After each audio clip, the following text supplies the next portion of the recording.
Well, we found out that flyers are really a good way to communicate with our neighbors.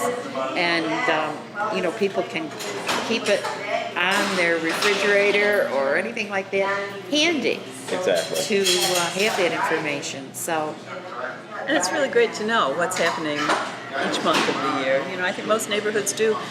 I know we don't do too much in the wintertime, but it's nice to know what's going on and what dates and so forth. Well, even in the wintertime, we have things going on, as you well know. Yes. Oh, you had a great winter event. What we try to do is that we are trying to look for things that are the family-friendly, kid-friendly things to do. And so one of the things we have on our list this year is we're also doing the food truck rodeo as well.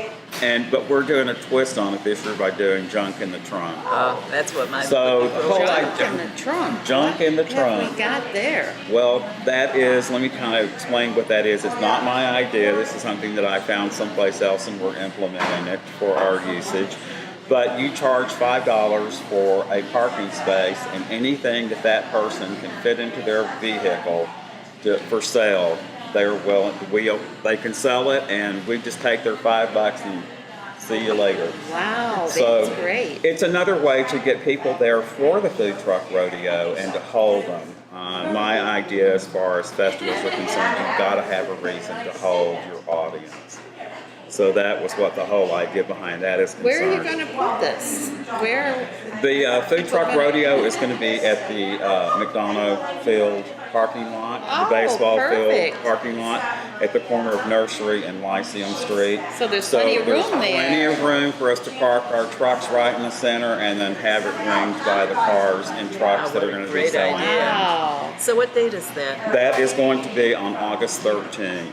And we're running that from 4 p.m. to 9 p.m. That time of the year will be light until 9 o'clock anyway, so we're going to go ahead and keep it open.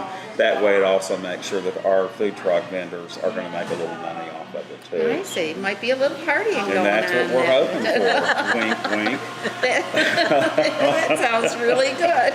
Now we also tag in on obviously the Halloween festivities. That's not something that everyone has to do. We don't insist upon that. But we're trying to encourage the kids in the neighborhood as well.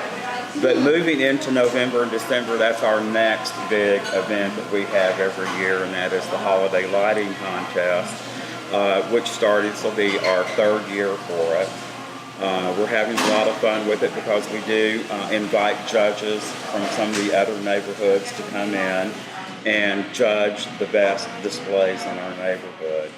We've both done that. Yes. So you ladies, would you like to tell us what you enjoyed about it? Oh, I loved it. It was so great. It was fun to see, because I was not real familiar with all the streets in your neighborhood, in the Arbors. But I loved, you put together this little goodie bags for us and hot chocolate.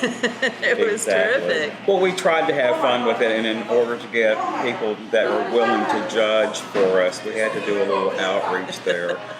So we had fun with it. So look for us this year because we're going to have a lighted band as well that are going to take our so much judges fun. around. So the whole idea is make it fun.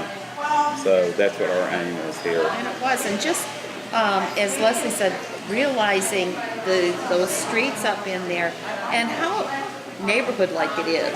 And it really is. And how people were joining together, to make that a beautiful place for the holidays. And it was fun.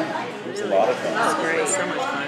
So if you would like to talk about the additional volunteer opportunities that we put together here, we took advantage of the flyer not only to list our important dates, but to list all of the volunteer opportunities that there are in the neighborhood. Oh, Again, that's a great which is a great idea, but the other part is we go back to the top where it says just an hour is all I need, just an hour.